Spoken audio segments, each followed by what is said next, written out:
Welcome back, guys. Today we're gonna see how to fix game activity not showing on Discord.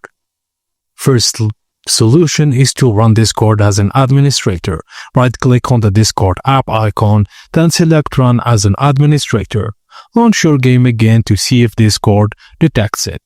If not, enable Discord's activity status features.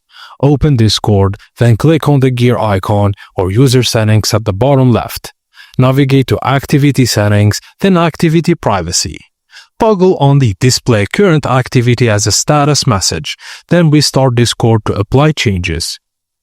Now, ensure your game is an authentic copy. Just right-click on the game's executable file, then select Properties, then Digital Signatures. Check the signer's name and certificate and make sure it matches the original developer. Avoid using mods or cheat software as Discord may not detect modified versions. And finally, update Discord. Open the system tray on the bottom right of your screen, right-click on the Discord icon, then select Check for Updates. Restart Discord to install the updates if available. And that's it, guys. Thank you for watching, and please don't forget to like and subscribe for more.